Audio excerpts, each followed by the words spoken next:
Tif Erev Rosh Hashanah, and we have the schus of learning together Maseches Pesachim, Daf Lamed Gimel Amud Beis, sending out the link to all of the Chevra at the moment. And I'm sitting outside because inside everybody is sugar busy and doing all the things that they're doing. This is labeled wrong. We're going to have to relabel it. But this is Lamed Gimel Amud Beis. We'll have to change the label for that. But we left off at the really at the top of Lamed Gimel Beis. We're going to go a line or two back to make sure that everybody is with us over here. The Gemara had been discussing how it could be that you have such a thing that chametz becomes that you have trumas chametz on Pesach that does or doesn't need to be given to the kohen, and we had would it ever need to be given to the kohen, and would you be chayiv to pay for it? And the Gemara had brought from a brisa that if you have chametz that became, you have chametz truma, meaning truma that became chametz even when it wasn't detached yet. That was the situation that we're talking about. In such a case, everybody agrees that it's not according to Dam and it's not according to the Midah, that you'd be potter to from paying for that because it didn't have a shas kosher. It didn't have any point in time that it could ever have been used. Says the Gemara, the bottom of Daf Lamed Gimel Aleph. Ki asa Rav Huna b'Reder Rav Yeshua, when Rav Huna the son of Rav Yeshua arrived. He arrived from Eretz Yisrael. Amar, he says, Amar Kra, the pasuk says rashis, that the obligation is that there is a rashis that is given to the kohen. Says the pasuk, see the pasuk inside. Rashis degancha tirishchavi tzarecha, v'rashis ges tzancha titela. The first of your dagan and your tirish and your yitzar. That's wine and oil and fleece. That's wool of the sheep. Rashis ges titela. That is what you are obligated to give to the kohen. Rashis says, Rashi, what's the implication? Is that there's something left. That there is something left over for the Yishol.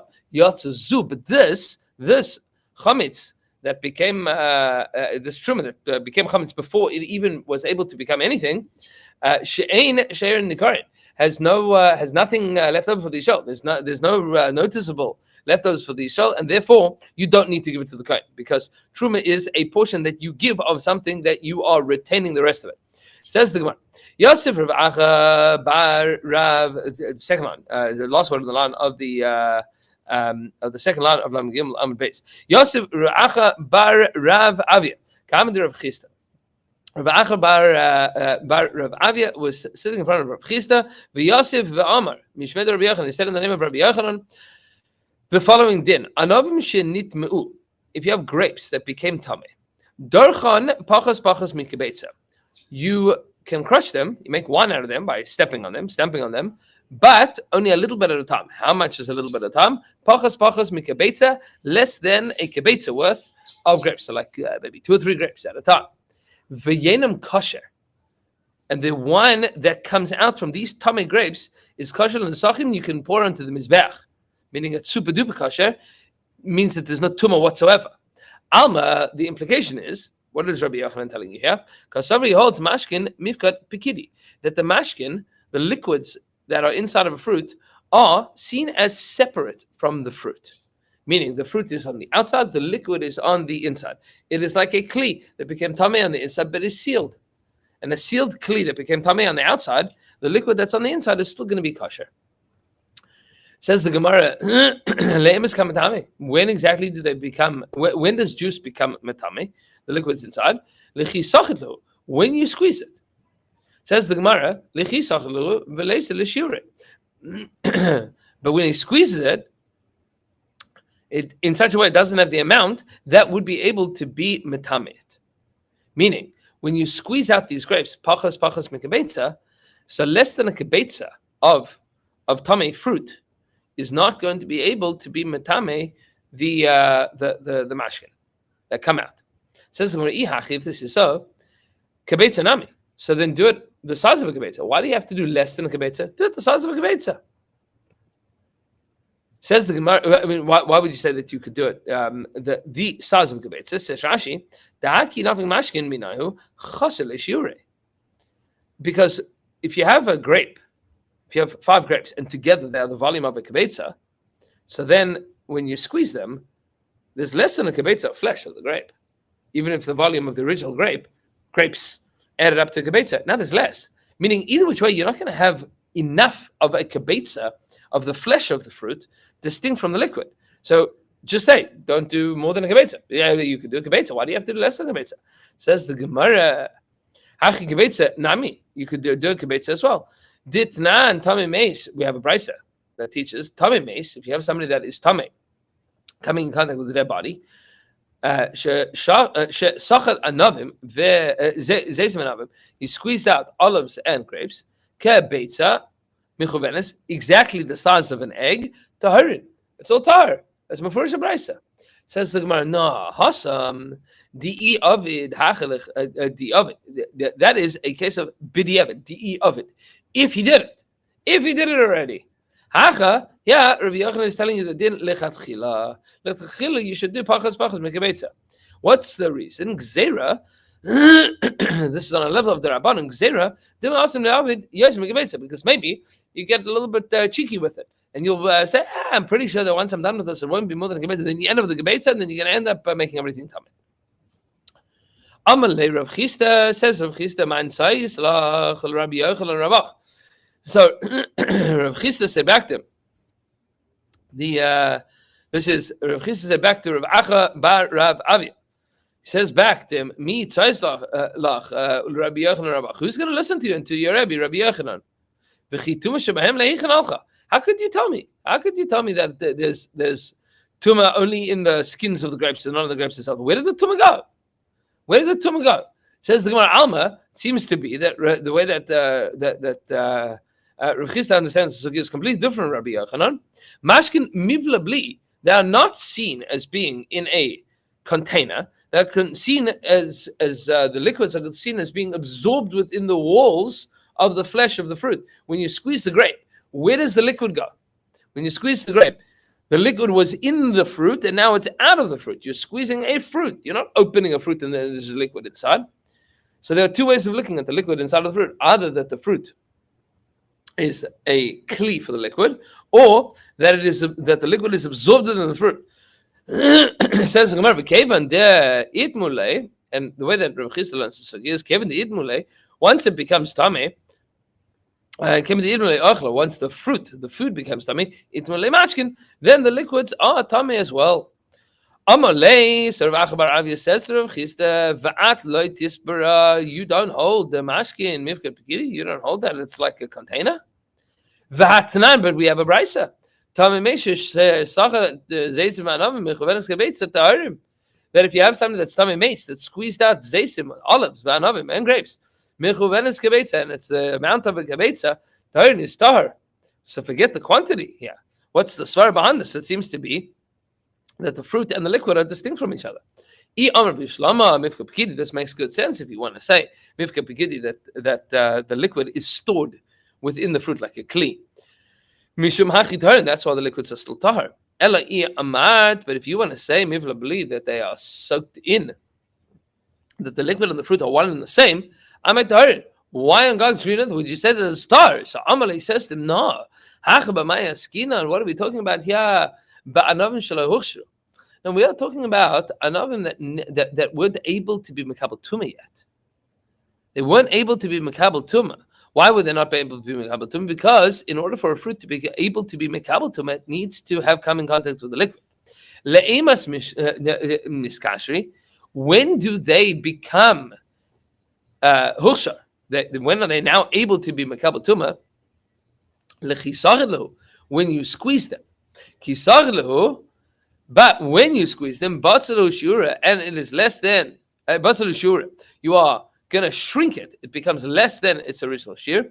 Because if you're not going to say this, we have a brisa that says, what is this compared to? The truma's tutim to the truma of tutim, the truma of strawberries. V'anovim, Zaysim, the Zaysim is there. Rashi has the Girsha Zaysim. The Tutim Zaysim V'anovim, to the Truma of strawberries, of olives and grapes. Shenema, that became Tame. You cannot do anything with it. You can't eat it, and you can't burn it. Why can't you burn it? Because there's nothing to burn. It's all liquid. It says ha heter achila nami ispe. But apparently there is a heter achila. You are absolutely allowed to eat it. Because if you want to, how are you going to do it? You can jump on it less than a kibetza size. What does this mean? If it means that the liquid is is just a mifka pikidi, this is Rav Chisda's argument. If the liquid is just seen as being held within the fruit, so then the fact that the Brisa says that you can't eat it, the Brisa is saying you can't eat it and you can't burn it. So what does that tell you? What does that tell you? It means, and this is pachas mekabetza, so that's still mekabetza's worth. So if the liquid is seen as being absorbed, is just stored, so then why would you not be able to eat the fruit? Elamai, you have to say that the liquids are absorbed in the fruit, and that's why there's an Isra Achila here. Says the Gemara, continuing, Amar Rava says, Gzera. The whole rationale for this is a Gzera. What's the Gzera? Dilma, asibahu lidei takala. Maybe you're going to end up coming to make a mistake while you are stomping on them. What's the concern? While you are stomping on them, says Rashi here. So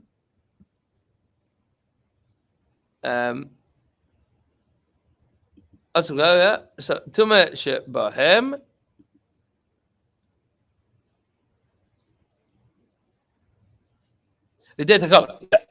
The what's the takala? Shu darchan shema yochel mehem. The takala is while you are crushing them, maybe you'll find a delicious grape and you're like, delicious, and I'm going to eat them. What's going to happen is that there you're going to be eating the thing that's tameh. So the concern is not that you're going to be matameh them. The concern here, if it's pachas mekashir, the concern is that you're going to end up eating them. Says the Gemara, Mi chayshin letakala. Are we really concerned for this thing called takala? V'hatanya, don't we have a brisa that tells us madlikin pas that we can set truma fire with truma bread, with shemen shel truma and oil of truma shenitmes that all became tameh. It seems to be that we're not concerned about doing something with something that is truma tameh, lest you come to eat it. Amalei, so Rav says back to him, nah, pas zorikle beina itzim. We're talking about a case where you throw the pas into the fire. You put it into the fire. There's no concern here that you're going to accidentally stick your hand in and start eating it. That's not the same thing as jumping on grapes. Shemen shel truma, and the shemen of truma, we saw this in the first parak, such a patent. Rami le bichlei mos. You can put it in a disgusting kli. Once you put shemen into a disgusting kli, nobody's going to accidentally taste it. Now you can use it for fuel. And then the Gemara is going to get onto the sugya with the conversation of gufa. Madlikin bepaser shemen shel truma shenitmes. We will continue that tomorrow. Aleph Tishrei, Rosh Hashanah Tafshin Pei Vav, Tehei Shnas Piduyenu V'Geula Seinu. HaKadosh Baruch Hu should help that each and every one of us should be zocha to Ksiv Chazim Atayv La'al T'chaim Tal Shalom. That this year we should be zocha to the Geula Shlem Amitis B'Mher B'Amenu.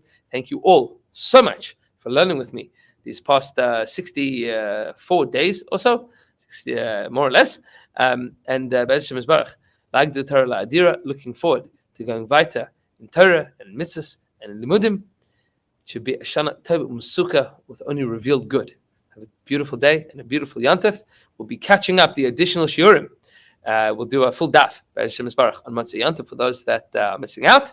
So get ready and looking forward to learning together.